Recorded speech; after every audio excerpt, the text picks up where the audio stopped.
All right, hey, what's going on, everybody? I hope you guys are having a good day. I'm Dr. Boyce Watkins from Your Black World and the Black Business School. Now, you guys, I want you to know in advance that I am in Houston right now.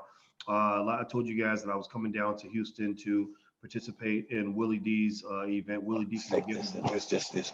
He had a good event last night called 30 Years of Controversy. And during this event, 30 Years of Controversy, Willie got roasted, and he talked about his 30 years in the hip hop music industry. And also he had some great comedians out there. Mike Epps, I saw him, I saw DL Hughley, a lot of great guys out there. And congrats to Willie D on 30 years of making a difference in the world.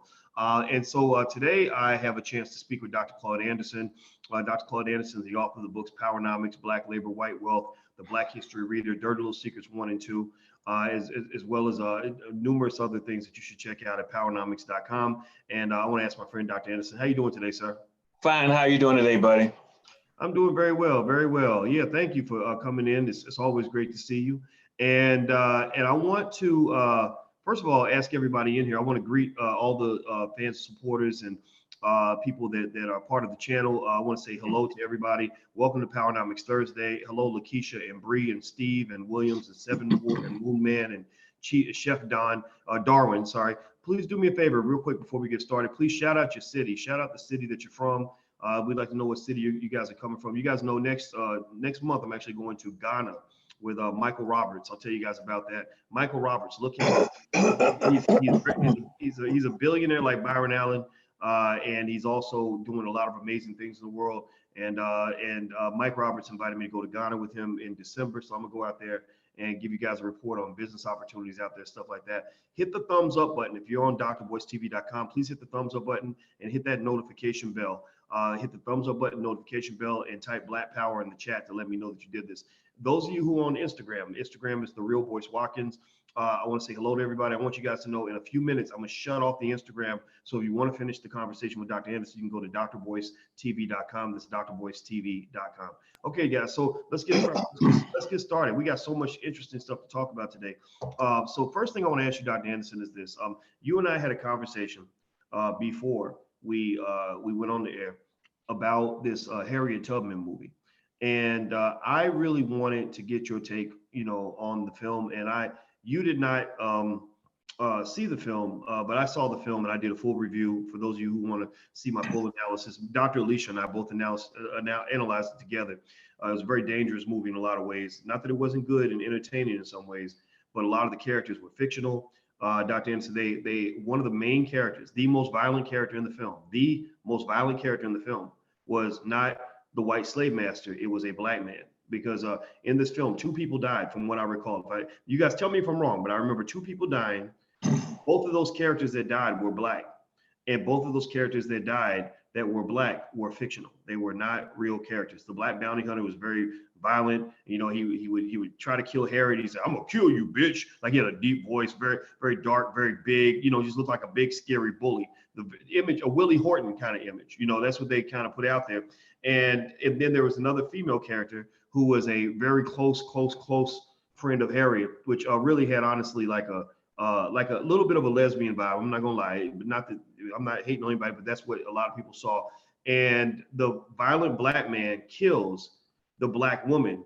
Both of these characters were not real, so they made all this up. Now, this is a film that's supposed to be based on real history. I want to get started. Let me start from the beginning and ask you, when I describe that to you, Dr. Anderson, what goes through your mind as the history expert that you are? Well, first of all, let me precede what I'm going to say to you with this. In my knowledge of history as a forensic historian, I've only identified about 3 people in my life that I felt was my heroes in history. One was John Horse, and I'm sure about 99% of the black people don't know who John Horse was, which is very regretful. John Horse was one of the strongest black men that ever existed in Americas for black people. And that was the first one. The second strong hero I had was John Brown, who tried to free black folk by planning a revolt, going up to trying to take all the Marine armories, and up in Harper's Ferry and to free blacks. The third hero I had was Harriet Tubman. And Harriet Tubman was a very strong black woman, and was totally dedicated to trying to help black folk. to bring them out of slavery and give them a better life and a better chance to either live in the North or take them up into to Canada. So she was a very strong person. And so I'm very protective of anything that would try to demolish her image in history. And if see, as a matter of fact, they tried at one time, I guess in about late 1840s and 1850s, you had the white feminist movement started up in this country. Are you aware of that? Okay, when that started up, they wanted to try to, because the abolition was pushing pretty hard there for freeing blacks, the women's movement jumped up, and that has jumped up 3 times in history. Every time there's something to do to help black folk, they bring in a new movement. And this time the women's movement jumped up, and the white women wanted to bring black women into that movement. And the first person they grabbed was Sojourner Truth, and she went for it like a pig to slop, a hog to slop. She ran into it, and she was running all over the country giving speeches on behalf of the women's movement, and until she found out one day that white men did not consider her to be a woman, and she had to undress publicly up in Ohio to prove to them that she was a woman, and that's why she put out that statement. Hey, we know, ain't I a woman? And they said, well, show us your breasts and show us your butt and everything else. We'll see whether you're a woman or not. If you haven't got a damn vagina and that, then you're not a woman. And she said, I see you lifting those white women off the carriages and helping them across the mud puddles and open the doors for them. Why don't you do that for me? Ain't I a woman? And but when the women's movement grabbed that saying that she said, they twisted around to show that, well, you know what? Well, black women are a part of our movement. But Sojourner Truth had found out then that was a dirty road to go down, bad road to go down, rough road to go down. They put the women's issues over black people. And then later on, they tried to grab Harriet Tubman and do the same thing. And again, Harriet Tubman rejected that. She rejected, said, first of all, my priority is with black people, period. That's it. And that's my hero is Harriet Tubman. And so what you're talking about seemed like, again, they're trying to capture the movement in this country right now. I pushed the movement in this country for the last 60 years to highlight with an emphasis on black people. That was my mission in life, to try to protect black folk, protect myself and my think tank, and protect the Power Numbers Corporation that will help educate black folk, give them facts and motivations and look out and have a self-interest. And so I know right now, since there's a very strong movement in this country now to highlight racism, slavery, and black folk and reparations, white folk are going to jump on that and do anything they can to diminish black people, in particular the black man, because they know if they get rid of the black man and disparage him, that there's no one to protect the black woman. And they want the black women to go over and join the white women so they get this lesbian movement going pretty strong. So all that has been calculated coming out. Let me stop there and tell you that. So I'm very strongly committed to black people, and that's all I'm committed to beside myself and my own family. And but I know there's a very strong movement in this country to do the same thing. They've tried 3 times. They tried it in 1866 to bring in the women's movement over blacks. They tried it in 1966 to bring in the women's movement and to disparage the black man. And they're going to try it again right now. That'll be 3 times. And it always is tied in and conjointly with a conservative movement in this country. Every time there's a conservative movement in this country, they're going to link up with the women's movement. They need that to diminish black folk and to eradicate anything that black folk want, like equality. And they mix all those things together. So what you're talking about is going to be a mixture, a confluence of trying to bring in the feminist movement to disparage the black man and make him look stupid and silly. And you mentioned a point there about the black man. What did you say about the black man beating a woman or doing that? Yeah, being a bounty hunter. That's what you said. Yeah. There was a black male bounty hunter in the film. I think his name was Bigger Long, if I'm not mistaken, which was an interesting name. And yeah, I think it was Bigger Long, if I'm not mistaken. You guys write it in the chat if I got the name wrong. And basically, this black bounty hunter, which from what I have read everywhere, there was no person like this in Harriet's life. Now, maybe there were I'm sure there were black people who did all kinds of things, but you know, the creation of a black bounty hunter was an interesting choice in terms of, you know, being, you know, expressing their creative freedom. But then beyond that, he was extremely violent, more violent than the slave master. and he tried to kill Harriet, and the only reason he did not kill Harriet is because the slave master shot him in the head to keep Harriet alive. Not because he loved Harriet, but because he needed her alive. He needed her as property. He didn't want her to be killed because she was a prize slave. But a lot of people saw this as the white man saving the black man, saving the black woman from the violent black man. And check this out, Dr. Anderson. Here's the crazy part. At the end, when Harriet Tubman, a fierce woman who was not afraid to shoot anybody, had the chance to shoot her slave master, gun in his face, he is on his knees. She throws the gun to the ground and gives him a lecture about why it's wrong to enslave people. And then she rides off on a white horse and leaves the master alive. Like, so, this was interesting, right? Yeah, I know. I figured it's almost comedy. I couldn't believe what I was watching on the screen. Dr. based on what I've just, described to you. Boyce, that is pure, unadulterated, virginous propaganda to maintain the status quo in race relations in America by subordinating the black man and making him very vulnerable, look like it did in The Birth of the Nation. Remember the Birth of the Nation movement came out in 1913, 1914, that regenerated the Ku Klux Klan in this country. Yep. That's what that was about. Is that where you got a black man who's portrayed as a beast, an animal, with wild looking, bad hair, big, burly, as running around like the wolf man in old horror movies, looking for white women. And even though you got a white man imitating that black man in The Birth of a Nation. So what they're gonna do, they're trying to recreate those whole negative images about a black man, but this time instead of chasing and robbing and raping, killing a white woman, they're gonna stick a black woman up there. So he's beating them, molesting her and abusing her. That's back to that stuff like what you call a color purple. All that stuff is designed to portray the black man in a negative manner. And in that movie, without even having seen the movie, I can guarantee you, they're gonna inject some gayness in there. They're gonna bring in gayness. They're gonna bring in some transsexualism. They're gonna bring in the black man being a brute and a beast, and the black, and try to diminish the values of the most historical black woman we had, and they're gonna that's also to try to counter this movement to put Harriet Tubman on the $20 bill, and that's why they postponed that to show that what kind of person she was. That woman was totally different. What you're telling me, these fictional accounts, that is all propaganda that's being perpetuated in this country to maintain the status quo and racism. And any black that goes and spend money on that kind of movie, he needs his ass whipped with a barbed wire switch.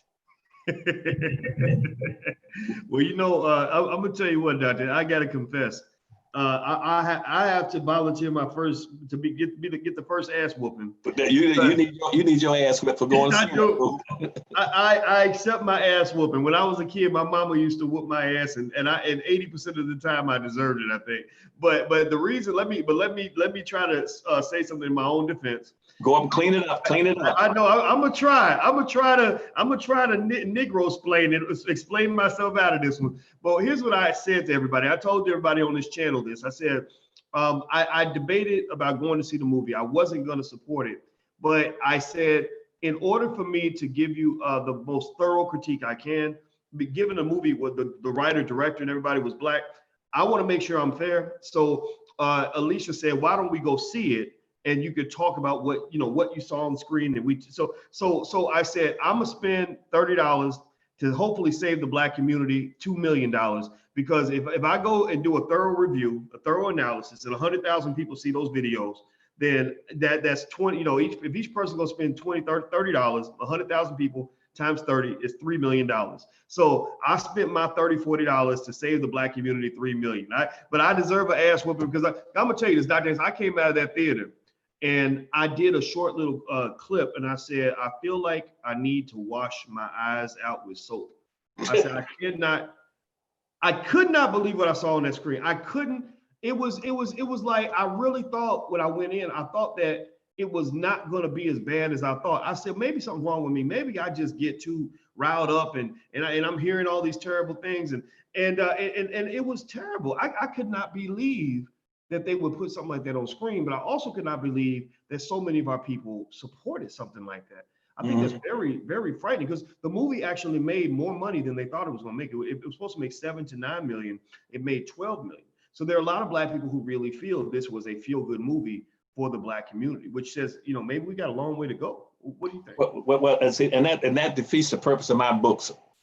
In all of my books, I try to explain all this stuff to Black folk. Now, again, you talk about these characters, these fictional characters in this movie about Harriet Tubman. But in reality, they did do some of that. You know why they did it? Because they did it intentionally to maintain control of Black slaves. See, on most of these big plantations, the white man, see, you only had two, you didn't have that many white people on a plantation. You had one white person for every 4 or 5 Blacks on a plantation. So when it came for ass whipping time on a plantation, if you got 200 slaves, you got to whip some ass. You know who they do the ass whipping?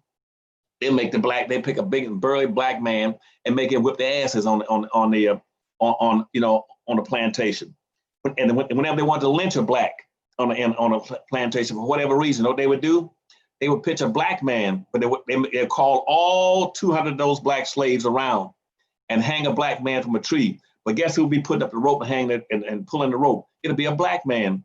So that Black folk come to despise their own people and distrust the Black male. All this stuff has been planned and propagated to maintain the negative attitudes they have about Black people in America. And I devoted 60 years of my life trying to explain all this to Black folk in all of my books. And that's why the last book called is the Black History Reader, 101 questions that you never thought to ask. The first story is about the social construct. And I asked Black folk, you know about the social construct? They said, no, I read, Doctor, you read Black? Yeah, I read some Black books. I read one about second slavery. I read one about 900 years of the slave. I said, read something that's factual. That gives you facts, but more importantly, back to what the Bible admonishes you to do. To get knowledge, but more importantly, get understanding. You keep buying these books that might mention a slave here and a slave there. Nobody gives you the understanding. Go buy these damn books and understand this stuff. White folks perpetuate that kind of stuff intentionally to brainwash Black folk into being against their own people, to perpetuate negative images about the Black man and why you shouldn't trust him. And then the white man you had a few little white men that did some bad things, but by and large, all white people love Black folk. And white Black women should be getting together with white women, getting together with all groups, loving everybody. And I said, that's BS. Learn how to practice self-interest first. Start loving your own people and quit buying into this BS propaganda.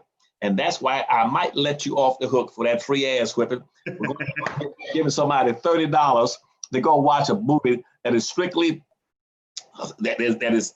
strictly against Black folk, but they're going to trick Black folk into going watching that because it's about Black folk, and Black folk think that anything about Black folk is good. They'll go in and spend the $30. That's like going to the damn Popeyes restaurant and getting that damn chicken. You used to go out and spend $5 for a damn chicken sandwich. And again, that is a negative, but Black folk will go do it. So I don't see very much difference between making a stupid movie about Harriet Tubman that's untrue and designed to brainwash Black folk, and then using Black images of a Black woman selling Popeyes chicken and got Black folk lined up for 2 damn blocks to get in to buy a damn chicken sandwich. And I don't understand that. And right here in Washington, D.C. last week, guess what? I got a couple of comments. People said, Doctor, we're sick of talking about the Popeye chicken. Well, let me give you another point about the Popeye chicken. Last week, a Black man and the line was so long with Black people lined up going and buying chicken from a white man, Popeye restaurant. And one guy wanted to jump the line and get ahead of some people. He got into an argument with another person. He turned around and stabbed the man to death. So now they're looking for him. I said, why would Black people stop or kill a man to get in line, to get ahead, to give their money to a white man who's selling chicken to them? Or why would they go to another restaurant and because they're out of chicken, go up there with guns and threatening to shoot the doc off the door and to kick the door down to get in and buy chicken, even though the owner says we don't have any more chicken? Barry, this is propaganda. And even that chicken restaurant. See, that goes all the way back. I told you about the birth of a nation about 1914 and 1915.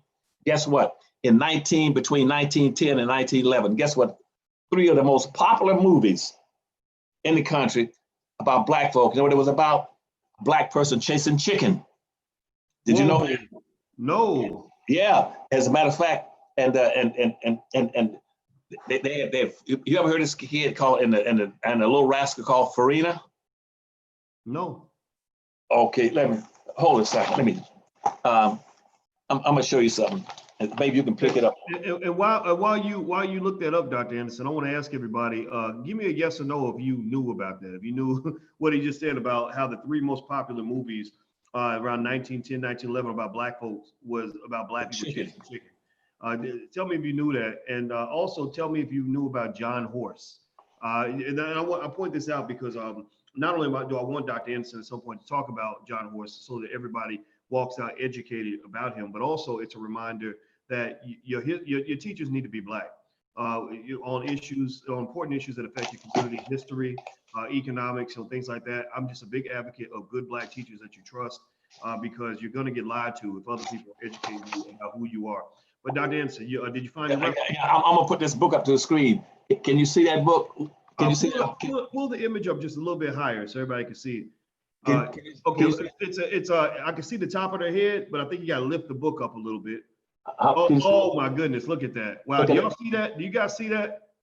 Tell me if you all see the chicken image on the screen. And look at the head, Farina, look at that head with plastic ribbons on it. Look what he got in his hand. Can you see that? Wow. Yeah, he's got a chicken. Now, who is that? Now, that's he's on the Little Rascals? Yeah, and that was way before. That was a premiere to the Little Rascals. This called a Rastus. And they made these chicken, Running with a Chicken, Stephen Fletcher with a Running with a Chicken. They had a movie, one of the biggest movies called Rastus and the Chicken Thief Stealing. I mean, there's always a white stake, any kind of negative image, and they figure out how to glamorize it and go get black folk to come in and buy the chicken or spend $30 to come see a movie. That's a fictional movie about Harriet Tubman that runs her down, probably suggests that she's gay, and then that the black man is a crook, beast, and a brute. See, I don't even watch that kind of crap. And that's why I write these books. And I'm telling black folk, please read the damn books. I put in 60 years of my life writing these 5 books, explain all this stuff to you. I'm too old now. I'm tired. I just got out of the hospital a couple of times. I'm getting weaker. I can't keep telling black folk the same thing. I tell them, buy the library pack. Any and everything they want is in there. That's why when you get a chance in that regard. Have you got the dirty little the Black History Reader in front of you around there in the place? I do not have it with me because I'm in Houston right now. Okay, that's okay. I do have it at home in my desk. Right, I was going to tell you to read the first question there about the social construct. And blacks don't even know about the social construct. There's a social construct that was put in place in the United States Constitution that decided all these things and never remained unchanged. Nobody's corrected them. And the only person that raised Cain about this all of my days was me, not civil rights leaders, not black elected officials, none of those things. So black folk just go right along with the propaganda that's put in the papers every day. That's why if somebody shoots 5 blacks in the head, they say, we sure is, but we ain't angry. We accept that. That's life. They don't understand the issue. They won't read. And they have no leadership. All the leadership is given in to the realities of racism. They've joined now and got meritorious manumission. All your blacks who got a high income in entertainment, with football, basketball, baseball, tennis ball, golf ball, dancing, singing, telling jokes. They got meritorious manumission. They ain't gonna do anything for black folk. Your black elected officials, they're busy trying to carry water for the Democratic Party and for all the other fictionalized and fabricated new groups in America. Nobody cares about black folk. And I guess I'm the only sucker in America. I spent 60 years. I'm the sucker. That's why I'm poor and impoverished, because I'm just that damn stupid. I always try to go through history and try to explain black things to black folk and say, buy the damn books and read once in a while. Well, with Dr. Anderson, I'll tell you this, you got a lot of fellow suckers out here. Everybody in here, if you're a sucker for black people, sucker for black love, just say I'm a sucker too. Like all the suckers in the room, if loving black people makes you a sucker, then I must be the biggest sucker on the planet, because I love black people, and one of the reasons this whole platform was created, this platform for intelligent black people, is because I'm looking for all the other suckers out here. Everybody else who just loves your people and ain't scared of the consequences and are ready to stand up and ready to be honest. Please go ahead. Just ain't nothing wrong with being a sucker. It's okay to be a sucker for your people. I'm a sucker for black people. I'm a sucker when it comes to my love for the black woman. I'm a sucker when it comes to fighting for the black man. I'm a sucker when it comes to believing in the power of the black community. I'm a sucker and believing that we can do these things for ourselves. They just call me a sucker, because ain't nothing wrong with having undeniable faith, relentless faith in your people, because that's what makes you a visionary. So all the other visionaries that are in the building, I want to say we love you and we respect you. So let's do this real quick. Quick Black Power exercise. Do this for me. On the count of three, everybody hit the thumbs up button. If you haven't done this yet, I see you guys on Your Black World. Hit the thumbs up button, hit the notification bell. That's very important. So you'll be notified when we go live, and then type Black Power in the chat to let me know that you did it. Okay, you guys ready? On the count of three. 1, 2, 3. Thumbs up, notification bell, type Black Power in the chat. Let's do that because that helps the algorithm, that helps us build our network. We're building Black media, and we're going to make more and more great Black movies for you.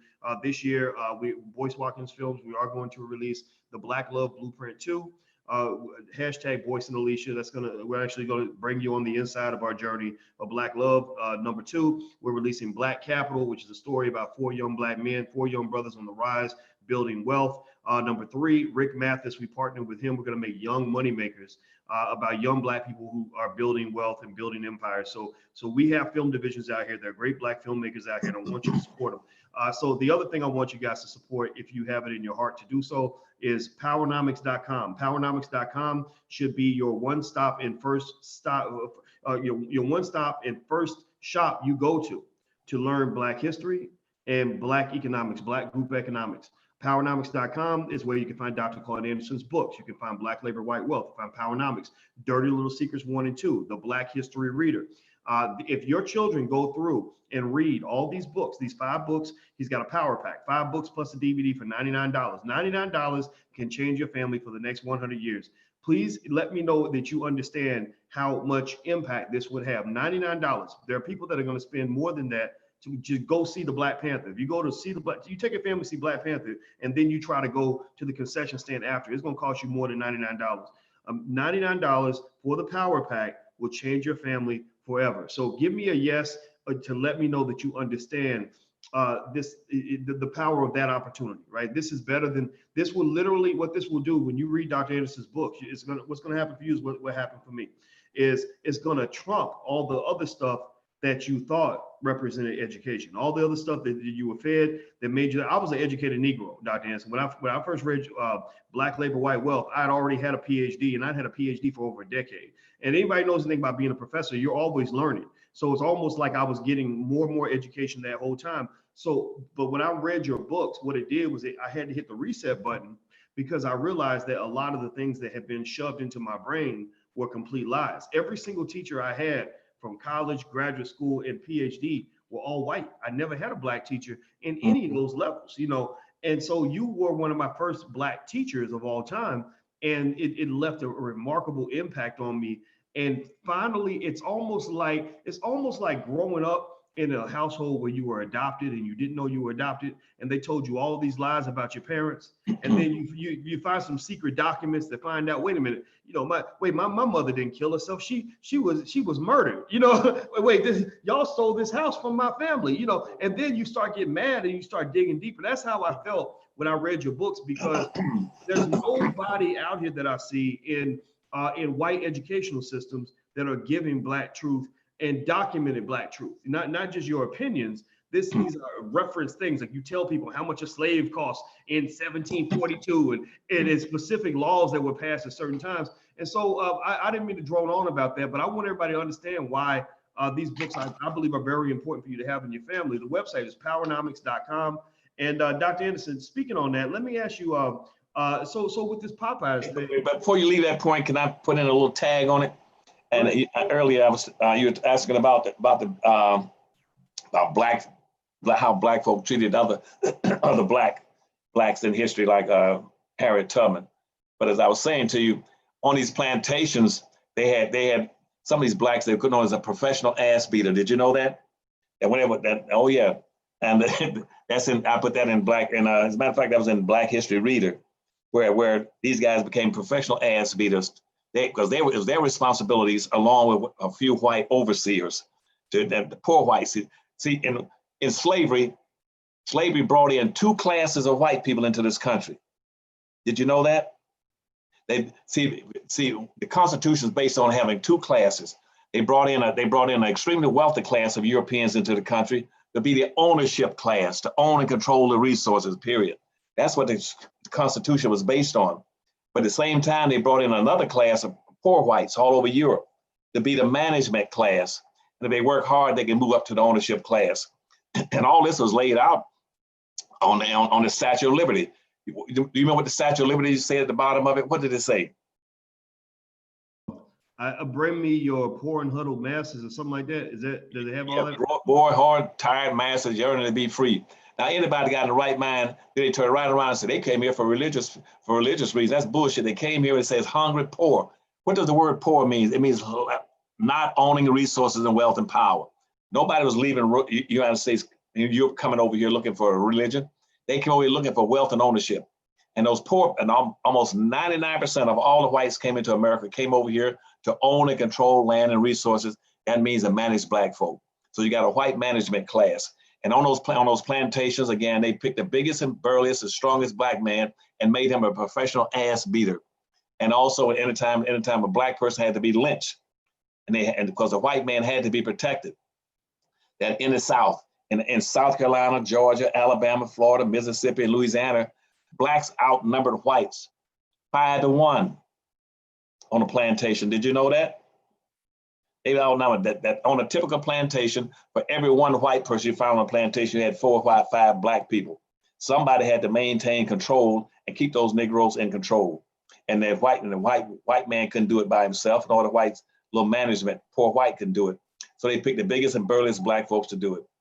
And that's why also if they want to impregnate a black woman, they have a stud. They pay the biggest and burliest stud to go stud the black women to have more babies. That way you don't have to buy a slave.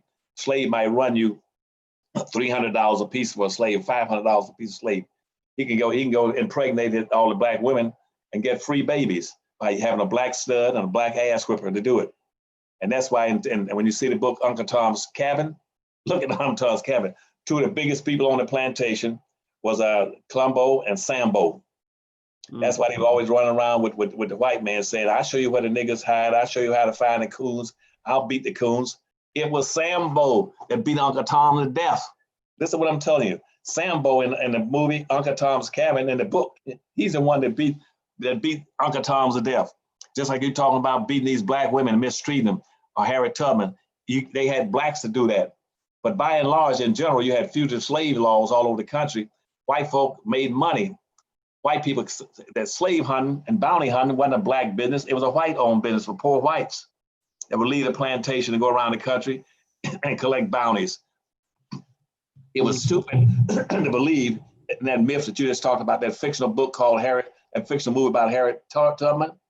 Nobody's gonna hire a damn black man, let him get off the plantation, to go out and look for another black person. Nobody's that damn stupid to believe that.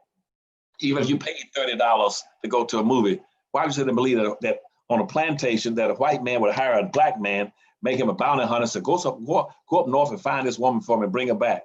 And if that Negro got that far away in the Detroit, coming out of Mississippi, his ass gonna stay in Detroit or go to Canada.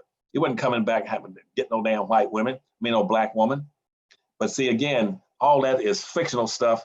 I wouldn't spend a damn penny. And I'm gonna sit outside every theater. I'm gonna get me a 2x4. I'm gonna wrap it with barbed wire and whip every nigga's ass come out of there with a 2x4. Okay, so I don't think you have to do that. I think a lot of people have decided not to go see the movie. Give me a yes or no if you saw the Harriet Tubman movie or if you plan to go see it. Yes or no? Does anybody plan to go see the movie or not?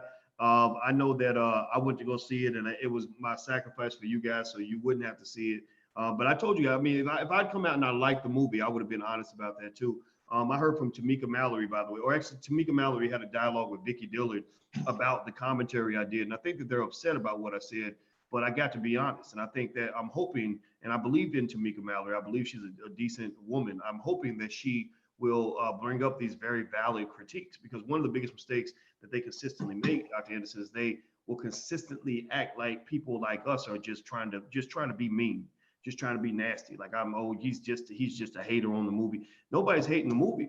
You can celebrate a black woman without peeing all over the black man, and I think that's what it'd be different if these were historical historically accurate portrayals, right? If there was really a black man who did these terrible things, it's okay to put that in the movie.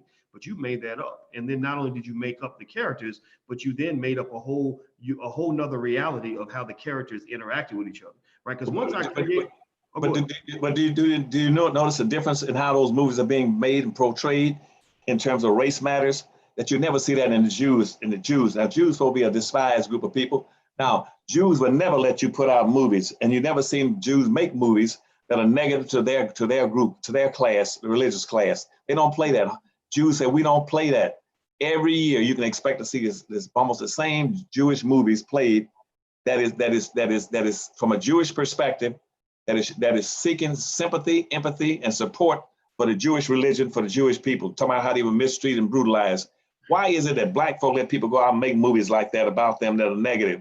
Why is that black folk would become a director or a producer, they would go produce negative movies about their own damn people? See, I'm gonna use that barbed wire switch with that 2x4 on all of them. Say that when you get a chance to make a movie, make something positive and decent about black folk. Yes, we got some silly people in the black race. Yes, half of them might not be worth a quarter. You don't go out and take them and they make movies that are negative for black folk. And that make me feel silly to spend my life, devote my life saying black people are exceptional people. They've been mistreated, brutalized and beat up, exploited, Jim Crow, segregated, and belittled. But black people have never been any more than what white folk want them to be. They've been fully under control of white folk now for 460 years. But when they do get in control of something like a movie production, or they're gonna become an actor, please do not play these stupid roles that degrade and run black folk down and put out negative, hostile images about black men and black women being prostitutes and whores and stuff. And whether it's a DVD, a video, or a movie, don't support it, don't go see it, keep your money in your pocket, take that $30 and go get some groceries. Everybody, I'm talking to Dr. Claud Anderson. He's the author of the books Powernomics, Black Labor, White Wealth, The Black History Reader, and Dirty Little Secrets 1 and 2. If you want to educate your family on Black history and Black economics, go to powernomics.com and you can download all 5 books plus a DVD, his Power Pack, for just $99. You can also subscribe to his YouTube channel. So when you go there, make sure you also subscribe to the YouTube channel. Everybody that's watching online, please do me a favor real quick, hit the thumbs up button, hit the share button. Also, I want to announce a special digital event that we have this month. You guys know that building legacy wealth for the next generation is very important. So we're going to have a special seminar on how to form the perfect estate plan for your family. Your estate plan is really important, so you don't end up with the struggles that Prince or Aretha Franklin have now because they died without wills and without trust in place and things like that. We're going to show you how to do that. We're going to get you started on that journey. Attorney Nicole Compton, who's been practicing law for a very long time, is giving this special lecture. It's on November 26th. So if you'd like to be a part of this, just go to drboyceseminars.com. That's drboyceseminars.com. Seminars with an S at the end. So Dr. let me ask you about this real quick. So Kamala Harris, who was running for president, I think that she's winding down her campaign from what I understand, or either that or she's cutting back because I don't think the money's in there like it was. But Kamala Harris made a statement at a HBCU that I thought was real interesting, and I'm wondering how she'd want to clear that up. But she basically made the point that she feels that Black men who would be shot by the police, they would be less likely to be shot by the police if they had more jobs. I think she said, nothing stops a bullet like a job. And a lot of people interpreted that to mean that she was saying that, if Black men had jobs, they'd be less likely to be shot by the police. What goes through your mind when you hear something like that, Dr. Anderson? That's not about a regurgitation of the black codes that were put in place in 1866 after slavery. Did you know that? That's why they said, that's why the black codes was the Jim Crow segregation. They passed laws to all the states saying that every Black man had to buy something like either early September or August like that. He had to have a piece of paper in his pocket showing that he had a job. He had to show that he was not they had vagrancy laws, which means that if a Black person could not show he had employment, he was not fully employed by a white person without being paid, he could be arrested and put into a camp and again put back in re-enslaved after slavery. And those laws stayed true throughout that history. You just told me the same thing, that they still practice in politics. The best way to help Black folk in the country, they claim, is to give him a job, keep him busy, and make sure he got a job, and that way you can control him. And so every time you say, well, no, Black folk right now got a 38% of all the Black folk in the country on the poverty, beneath the poverty line, 34% of all the Black kids beneath the poverty line, 51% of all the Black folk in prison, and they only control 1% of the wealth. They don't control the damn thing. The unemployment rate is somewhere around 51%, or 82% for Black children. What they need are jobs. That's a game. White folk, whenever you talk about doing something for Black folk, the two things they're gonna talk about: give a Black man a job. Black folk need jobs and need education. If needing a job was that important, then why would you enslave Black folk for 360 years without any pay? And say that'll be a job. Otherwise, that wasn't a job. You had him enslaved. Secondly, if education was that important, why would you pass laws for 360 years say it's against the law to teach a Black man to read and write? If you get caught teaching a Black person to read and write, it'll cost you $100, 39 lashes on your ass, and prison time. So white folk, if education was that important, why did you deny it to Black folk all those years? If having a job was important, then why would you work him free for all those years? That is BS. It's a continuation of the same game plan that's been going on in that social construct that I talked about in question 1 in the Black History Reader. All right, so everybody go read the Black History Reader. It's at powernomics.com. It's the best history book you'll ever have. Dr. Anderson is the best history teacher you'll ever have. And he's also a person that I think should be taught in every household. Now, Dr. Anderson, I want to mention this to everybody. I mentioned it to you, but I'll mention it to them. I got a text yesterday from Charlemagne at the Breakfast Club, who was basically, he mentioned to me that you were going to make an appearance on the show sometime soon, which made me very happy. I was going to go on there this month, but their scheduling conflicts came up, but I'm sure I'll be on there soon. But I'm really happy. I feel that one of the best contributions we can make in this generation is to really mass produce high levels of Black education through the minds of people like yourself, by exposing these ideas to the masses. What I find is that when Black folks are smart, like inherently in our DNA, we have a type of intelligence that just came from us, who we are. And what I find is that no matter what a Black person has gone through, the masses of Black people, the part of them they work so hard to keep you from the truth is because when we're exposed to the truth, we gravitate toward it. And so I'm curious to ask you, as you prepare to go on the Breakfast Club, what sorts of things, if you're talking to 1 million Black folks, what sorts of things would you tell them if you had a few minutes to talk to them and give them something that would change their life? What would you kind of start in terms of retraining our minds? I'll tell them, forget all the BS they hear that's being promoted by the status quo for whites and for Black folk to maintain the race relationships in America. Nothing has changed in 360 or 460 years, because you came to this. What makes your opportunities, create your opportunities in society, is what you own and control. Black folk don't own and control more than 1/2 of 1%. They haven't got a snowball's chance in hell of being able to compete successfully in our society unless they get the resources.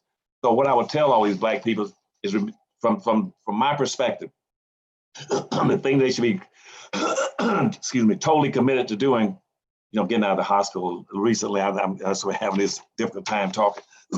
Take your time. Take your time. If you need to take a break, Doctor, get some water, just let us know. Let me take another swallow on this, because this is very important for Black folk.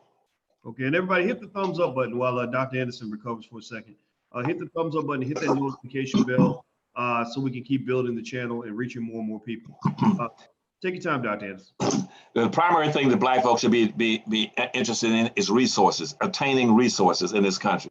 That's the primary thing. Forget this BS about social integration. Forget this BS about civil rights that has been captured and corrupted and given to newly fabricated groups all over the country. They get the benefits of civil rights, and social integration is a negative for Black folk.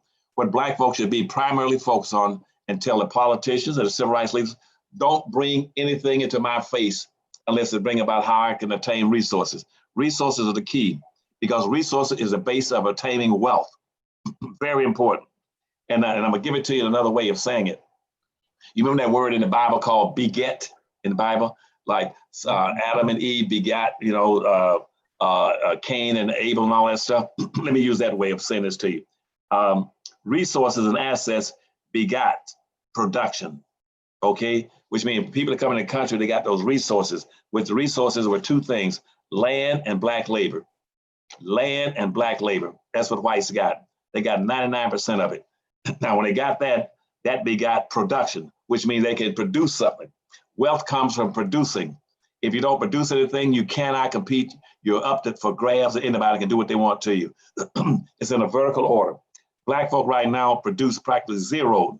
We are 100% consumers and zero producers. So in other words, get wealth resources so that you can produce. And out of production, that begets income. You get income out of production. And out of that income, the income produces wealth. Did you get the sequence? Let me go through it again. Get resources. That's what you want everybody. Tell every politician and civil rights leader. Do not come to me to discuss a damn thing unless it's showing me how I can own it and control resources in this country. Now, initially it was land and black labor. And see, and why black folk don't have any wealth is because white folk captured it. When white folk and black folk always talk about, we pick cotton, explain it so white folk understand it. When they stole your labor, when white society stole your labor for 360 years, they stole your wealth. That's why you only have 1/2 of 1% of wealth. They stole it. Whites right now living off the wealth they got out of your hides. They didn't come here to work hard. They came here to get wealth and resources by getting free land and free labor. Black folk will always be poor unless they convince the society to give back all that money that they stole through black labor, which is into the trillions and trillions of dollars. And sometime in the immediate future, I'll be able to give you a breakdown exactly how much it comes to in terms of how many trillions of dollars. But right now, that's what the wealth is. The wealth in this country is in the hands of whites. They own 99% of it. And here's the bad part about that. 99% is bad, but 87% of all the wealth in the nation has been captured by whites and has now been invested and is frozen and stuck in the white society. You can't get to it. It's in stock accounts, stock markets.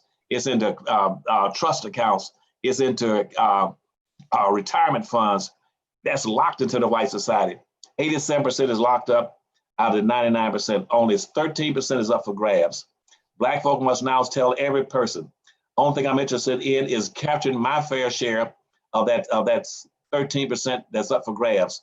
And since black folk make up 13% of the population, we want at 100%, all 13% is up for grabs. That's free, give it to black folk.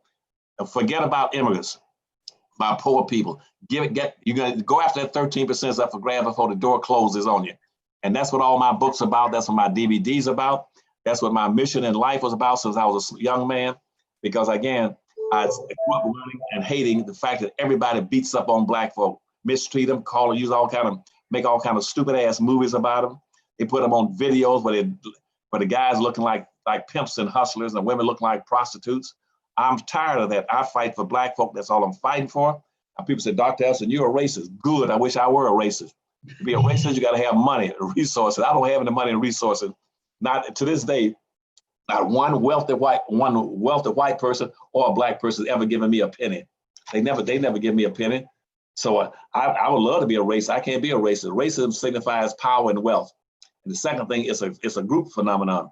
A single individual cannot be a racist unless you have identified with, linked to, and a part of that group that has all the resources. Black folk don't have a damn pot of when to throw it out of, so they black people cannot be racist. So I think that was a good summary, and I like that. I like what he did. Everybody, I want you guys to give us a yes in the comments to let us know if you understand the key part of the message. Remember, the goal is not here. You're not here to just be entertained. I want you to grow, and I want you to walk away with something that you can apply to your family. The number one word for today, boys and girls, is resources. Resources. The acquisition. So type it in the chat. Everybody write the word resources in the chats. Write resources. The goal for us the goal for your children, the goal for your grandchildren, the goal for your great-grandchildren is the acquisition of resources. Resources, you can consider that to be capital, which, as Dr. Anderson mentions, capital and resources produces income, which if you are smart, you can turn that income into wealth. So you should make it, if you really want to be a revolutionary, and I'm gonna let Dr. Anderson get the last word on this for sure. If you really want to be a revolutionary, the number one motto in your household should be that we want to acquire resources. We want to acquire as many resources as possible. What does resources mean? What does it mean to acquire resources? We want to acquire property. So every Black child in America should learn how to buy real estate by the age of 12. Should understand why it's important to be an owner, not a renter, things like that. What are other resources? Stocks and bonds. You can buy stocks and bonds. We have the blackfinancialchannel.com where I do daily financial analysis from a Black perspective every day. I'm always analyzing stocks and the market and everything. So you have your own platform for that. That's ours. We reach a lot of people on that. So stocks and bonds. You also have businesses, building businesses. Every Black child in America should learn how to start a business by the age of 12. They should be better at starting and running businesses than we are at football. We should be better at starting and running businesses than we are at basketball. We should be better at running and starting businesses than we are at dancing. And we should be more committed to starting businesses than we are committed to standing in line for a Popeye's chicken sandwich. I could give a damn less if you eat the chicken sandwich and enjoy it. I might enjoy one with you at some point. I'm not gonna eat them every day because it'll kill you, but I might go try it just because I like good chicken too. Ain't nothing wrong with chicken. This statement is not anti-chicken. It's not anti-nothing. It's pro-Black, Black love, right? A person who is busy building for their family ain't got time to sit in line in the hot sun to get a Popeye's chicken sandwich, right? Do you follow what I'm saying? A person who is productive in their life and is building a future ain't got time to stab somebody over cutting in line at a Popeye's chicken sandwich, right? So what I'm saying to you is that people who are busy building ain't got time to be out here engaging in destructive behavior. So resources, that is our word for today. Type that in the chat, hit the thumbs up button. And also I'm gonna mention for you guys one more time, Dr. Claud Anderson's website is powernomics.com. That's where all his books are. That's where all his DVDs are. You can support the Harvest Institute. You can also subscribe to his YouTube channel. You see, we need your help. We can't build empires without people participating in this. This is not about superhero worship. This is a team sport. One of the things that Dr. Anderson mentions in Powernomics is that wealth is a team sport. So if you are part of the team, we love you. We appreciate the fact that you're here right now, but we would love it if you could do any little thing. It don't matter what it is. If you go to powernomics.com and buy a book at some point, we're not asking you to give all your money to stuff that we're doing. Just give Dr. Anderson at least as much love as you give to the white man. Because most of y'all today, at some point today, are going to spend money on white businesses. We're asking you to put something in your own community, but don't do it as a favor to us. Do it as a favor to yourselves. Do it as a favor to your children. Do it as a favor to your grandchildren, because you're going to benefit. What that $99 you spent for his power pack, you're going to get about $100,000 worth of benefit if you apply these ideas. So invest the $99 and you'll get $100,000 worth of benefit in terms of the power of that education. Because I can guarantee you that much, it's going to be far better than anything you ever learned when you went to college, even though they did probably put you $100,000 in debt or whatever it is. Okay. So Dr. Anderson, I'll let you get the last word. I didn't know if you had anything to add to what I just said. Yeah, I want to Tim, I thank you for that promotion there for the books. And I'm going to call Power Numbers Corporation, I said, normally, and see how many of them make buys on the books package between now, what's the day, Thursday? Let's say now and Monday. And because we're coming into the holiday season, even if they got the book pack, they should be buying it for their members, other members of their family, or these children for the Christmas package. Put a power pack under your Christmas tree while kids learn how to read. And I go up to Detroit, Michigan, I checked up there and found out up there that 50% of the Black kids that start elementary school can't graduate from high school. And 50% fail to graduate from high school in Detroit, Michigan right now today. And out of those who do fail to graduate, guess what? Their reading levels at a 5th and 6th grade level. And they start talking about issues pertaining to Black folk. They say they don't know a damn thing about it. Because they go into white schools and white suburbs being bussed out because all the schools in Detroit have defunct because of social integration. And now going back to your point about the resources and what I just told you, that is the nature of capitalism. Forget all this BS that you hear people talk about capitalism and socialism. Don't go for a damn thing about socialism. Somebody come to me and said, Dr. Anderson, let's do this for social. I said, if you're talking about social, I don't give a damn. I'm going off. I walk away from it. But I don't want any social justice. I don't want any social integration. What I want is economic justice and economic integration. And and that's the basis of capitalism. Here it is in conclusion. Capitalism is is owning and controlling the resources, the land, the tools, and using other people's labor to enrich oneself. That's capitalism. All right. All right. So everybody, if you could, please take 1 second. First of all, I'm gonna say thank you to everybody who donated in the super chat. In case you don't know, sometimes with Dr. Anderson speaking, we're speaking to a history maker, to a legend, to the godfather of Black economics. I am nothing more than, at best, I'm the godson. Without him, there is no me. And I want to make sure I publicly acknowledge that. So those of you who've been giving, I see Dual Victory and Sataya and some others, just know, normally I will mention your comment and I'll acknowledge it right then. But sometimes I can't because Dr. Anderson is in the middle of sharing important knowledge. And so I don't want to disrupt that. So I want you guys to know that we appreciate it. And I see you guys making the donations. Also, if you, there was somebody who asked a question about, shoot, I lost the comment. But okay, look, how do you donate to Dr. Anderson's think tank? At harvestinstitute.org, Dr. Anderson, is there a donate button where people can support the research? Yeah, they can go make donations through PayPal, through the PayPal at harvestinstitute.org. And they go there and they push the button and make a donation to the PayPal. And so just same way that when they go to powernomics.com, they can purchase the books and go to the YouTube channel there. All right. Okay. So harvestinstitute.org, that's one website. That's the think tank. Powernomics.com is where you can actually get the books and get the educational materials. We believe in the Black core of 3 on this platform. We believe that Black people can educate our own children, create our own jobs, and support Black businesses. And so everybody, if you could, please take a second, give Dr. Anderson a digital round of applause. Please give him a digital thank you for all his support.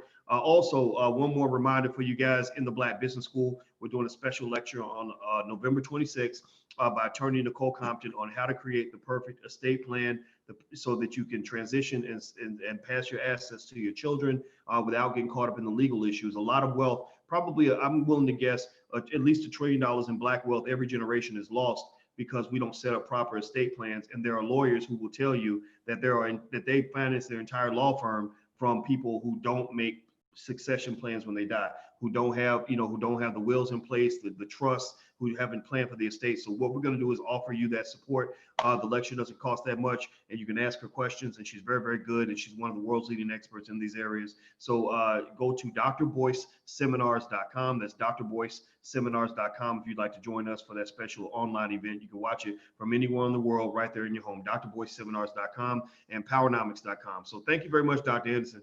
It's always great, sir.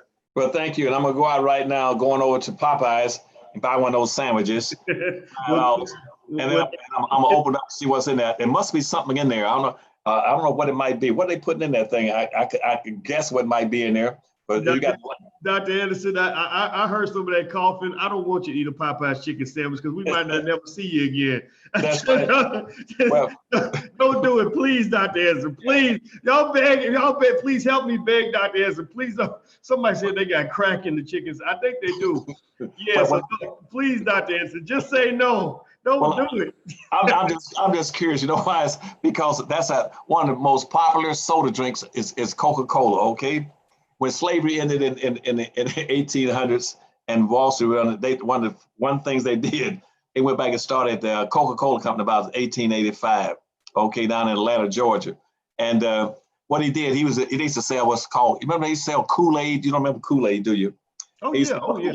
Yeah, Kool-Aid. And this guy was a druggist, had a drugstore. He was selling Kool-Aid. And one day he decided, because it's in the same time in those days, drugstores also sold cocaine, marijuana, everything, okay? Mm-hmm. And so he just said, he just threw a little cocaine into the soda, into the Kool-Aid, and started selling to the people. You know, and after about a couple of days, he looked out the door, looked out and said, "Damn, there's a line outside my drugstore running almost 2 blocks."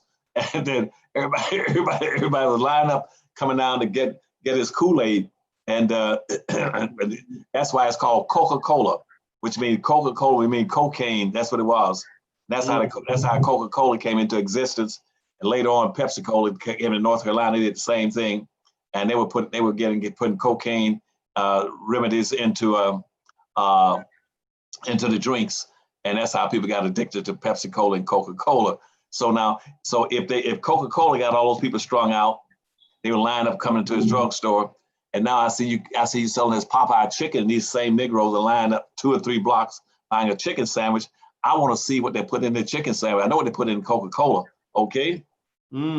Hey, well, you know, it's not out of the question. You know, it's not out of the question that they're putting something in there now that is legal now.